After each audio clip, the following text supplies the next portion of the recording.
Hi Douglas, how are you? Hi, Rachel. I'm good. How are you doing? Doing great. Sorry, all my mom's kitchen things are behind me because I'm home I for know. I literally was just taking them in. I love it.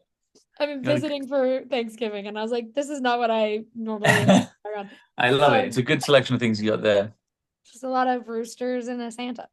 Um, Yeah, fantastic.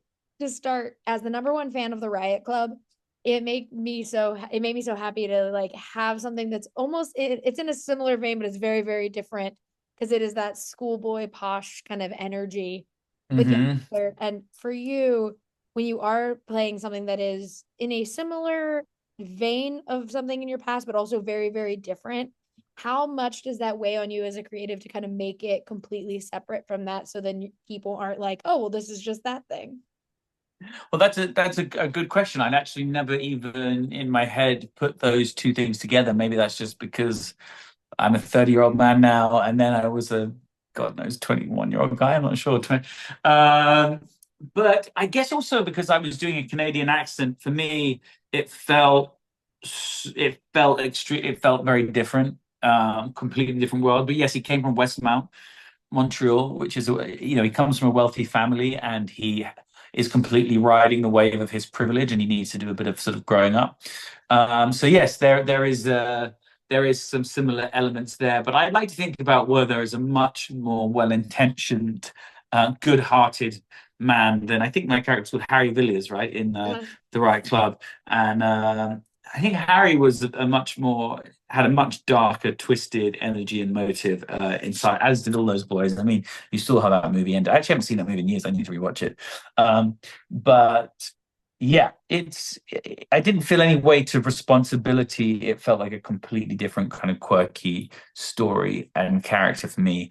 But what I guess now thinking about the similarities, I remember Lona Scherfig, the director, when we were on set, really sort of fostering and encouraging this sense of play between the boys and sort of almost tricking us because we were having to do and say really kind of quite awful things at times. But tricking us into sort of like kind of go like kind of making a fun place and a sense of play so that we would have this banter, do these things, come up with these ad lib lines, say all this stuff. When actually when you took a step back, you're like, oh God, that's a bit like I remember Holiday Granger walking away at the end of the day, like being like, I don't want to get in the car home with these guys. Um, but on this, I very much was in a place of going to set and trying to allow myself just to be as free and childlike and play like as possible. So in a weird way, there was a sense of play that was similar, I mhm. guess. Yeah, when I talked to your director, I brought up how much I love Riot Club. He was like, "Wait, that's why I really wanted Douglas was because he loved Riot Club too." And I was like, Oh, did he? "Great!" And I was like, "It's the two of us are the big Riot Club fans."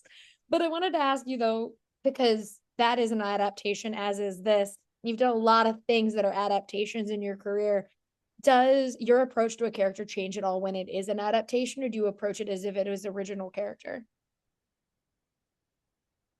Good question. I guess, I mean, if you have an adaptation, you've got sort of more, you should have more things to draw on, I guess. But Mhm. on this, I really trusted Jose's script. I didn't lean too heavily on the original on the original novel, so I felt quite free to create. And obviously, I think on the Riot Club, it was based on the play Posh. That had been at the Royal Court and then transferred to the West End in London. And it was so popular and it was so good that there was more just an added pressure of that. On this one, it was one of the greatest one of the great novels of the 18th century that sort of caused this hysteria across Europe.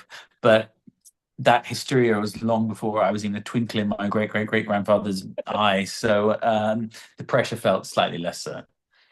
And how does something like his outfit choices and like the way he does his hair and all that kind of stuff help you when you are building a character? Is that because I know some actors that's like the most important thing about how a character looks.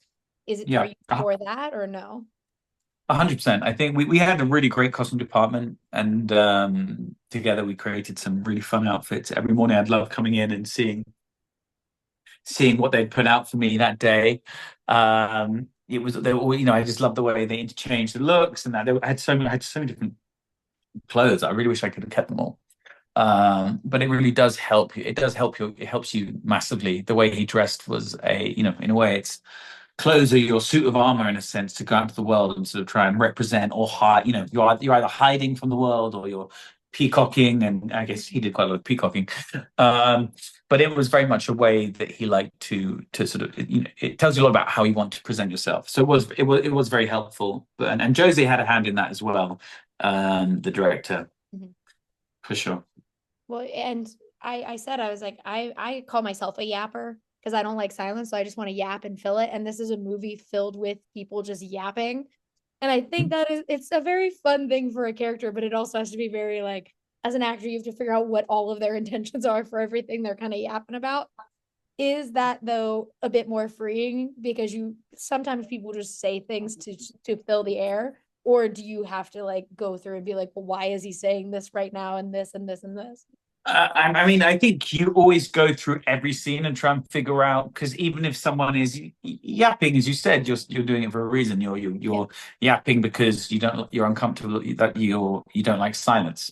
So that already, as an actor, gives you something to play. Mhm. So you are always breaking down every single line and trying to figure out why you're saying it, and what your character wants, and how they're going to try and get what they want. So yes, and Jose had a lot of there was a lot of language. I had a lot to say. I had a lot of tongue twisters. There's moments where I'm waltzing. I'm having to talk about albino squirrel concert galas and stuff. So, and Jose really wanted it to feel, and I guess also maybe that's partly why he chose me to play the part.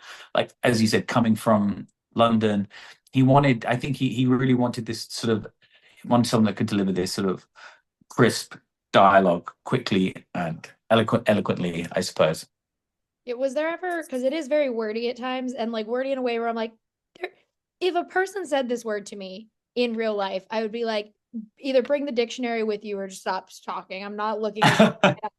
But when someone is like that kind of intellectual with how they speak and the words that they choose to have in just like a regular conversation, what was for you like the hardest part of that stuff? Was there one word you're like, I don't know what this means, and now I have to say it as this character who would use it in a conversation? Oh God! Again, it's just. Well, I mean, luckily I did. Yes, I had my dictionary while I was rehearsing. But it was interesting to try and figure out why he was using such words. But yeah, again, I remember it's that waltz scene. I seem to remember. I had other. It's like if you're a member of a was it, if you're a member of a if you're a member of a finishing if you're a member of a something school's partners finishing school partner Mhm. school and you get a doctor's note from your doctor, you get to skip off to the. I remember doing this and trying to remember my dance steps. I could almost like just faint. But that made it fun, the challenge. Yeah, and for my last question, with something like this, I feel like we stopped making these kind of like I call them like boys, boys, boys movies because it's just like about a boy doing stuff, and I think it's very fun. And we stopped making movies like that for a while, but now it's kind of coming back. What for you is the most exciting thing about audiences getting to see Young Werther and meet this character? Well, it's a romantic comedy, but with brains and heart and love. It's about love, passion, heartbreak, individuality, unrequited love. Um, I think the chemistry between Alison and I is great. We had such fun filming it. So I hope people enjoy it because we had a hell of a time uh, making it. So I hope if they watch it, they come away with a smile. I think they will. I like it a lot. I do have to say before I leave, it's very nice talking to you because the only ever time I've seen you is in the lobby of Lobby Hero when you were there for Bell, and I was just like, oh my God, I love the Riot Club. So now Oh, I'm did like, and now did I'm we say? Did you say hello then? You yeah. did. Oh, it's good to And see I you was again. it's nice seeing you. And I was like, this is very funny that I have continued to talk about the Riot Club. But this time it makes sense. Well, I'm so. I mean, it's a really fun. It's a great film, and it has a. It's just also a great group of actors. I love it. It's like class of British actors of a certain era. We're all in it. That's what me and Jose were talking about. We were like, there's so many people that were in that movie, and we are just like listing them all off with you. But thank you for talking with me. I really Thank you appreciate so it. much. Have a great one. All right. Cheers. Take care. Bye bye. Bye.